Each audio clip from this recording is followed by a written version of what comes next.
For what purposes, General Pocahontas seek the floor? Thank you, Mr. Speaker. Would I be in order for a point of personal privilege? You are in order.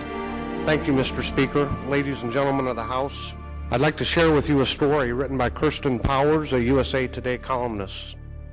Infant beheadings, severed baby feet in jars, a child screaming after it was delivered alive during an abortion procedure. Haven't heard about those sickening accusations? It's not your fault, since the murder trial of Pennsylvania abortion doctor Kermit Gosnell began March 18th. There has been precious little coverage of the case that should be on every news show and front page. The revolting revelations of Gosnell's former staff, who have been testifying to what they witnessed and did during late-term abortions, should shock anyone with a heart. NBC 10 Philadelphia reported that Stephen Massoff, a former Gosnell worker, described how he snipped the spinal cords of babies, calling it literally a beheading. It is separating the brain from the body. One former worker, Adrian Moulton, testified that Gosnell taught her his snipping technique to use on infants born alive.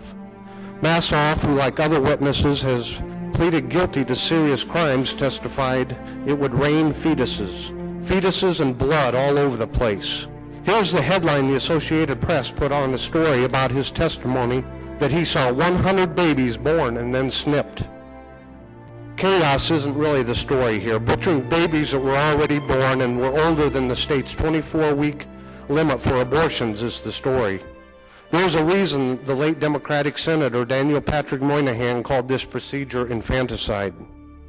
Planned Parenthood recently claimed that the possibility of infants surviving late-term abortions was highly unusual. The Gosnell case suggests otherwise.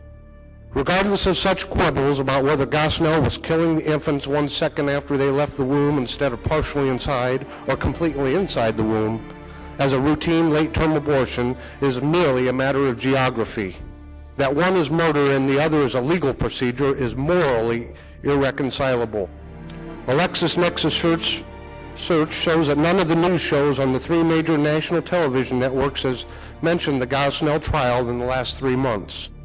The exception is when the Wall Street Journal columnist Peggy Noonan hijacked a segment on Meet the Press meant to foment outrage over an anti-abortion rights law in some backward red state.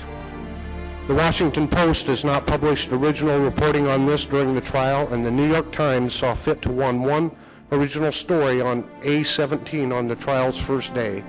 They've been silent ever since, despite headline-worthy testimony. Let me state the obvious. This should be front-page news.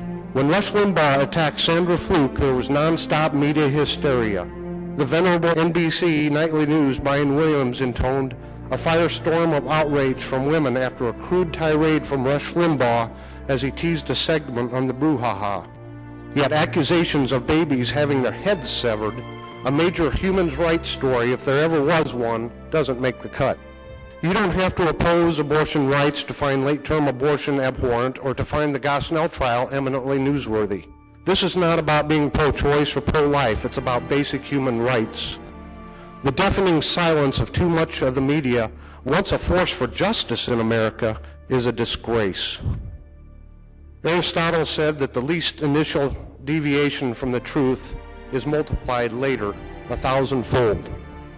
An initial deviation from the laws of nature and of nature's God, the initial deviation from the principles as set forth in our Declaration of Independence, the initial deviation from the protections, the equal protection under the law that the 14th Amendment of the Constitution demands of us.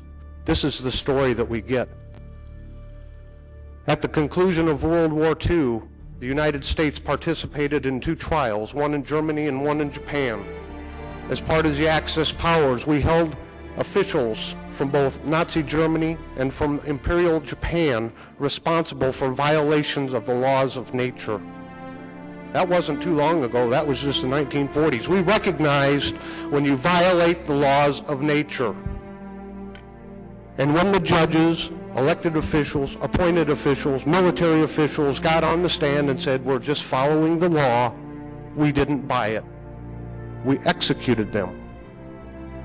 At the conclusion of World War II, Allied powers officials made the people from Germany walk through the concentration camps to see what occurred there and to show them the violations of natural law. They wanted it seared into their minds. Any law that man creates that violates the laws of nature is no law at all. It is not justice. Perhaps every elected and appointed official here in the United States needs to take a tour of one of these baby murdering factories and see the torn limbs, whether it's late term or whether it's at 13 or 14 weeks, and walk through and see the arms and the legs and the severed heads. Any initial deviation from the truth has gotten us to the point in this nation where we just callously forget about the life, that precious life, innocent life in the womb. We forget about that innocent person. It's not even worthy of a news story. I would just like to close and say that this initial deviation has even affected us who are trying to fight for the innocent lives. In this chamber and other chambers across the nation, we have bills that are being filed and being passed, and laws written that do deviate from this initial truth. Bills that say a baby can survive, or when it can be killed, when it can't be killed, based on whether it has a heartbeat or whether it feels pain. Well, if we are going to continue to deviate from that initial truth, we will continue to get these kinds of stories. Thank you, Mr. Speaker.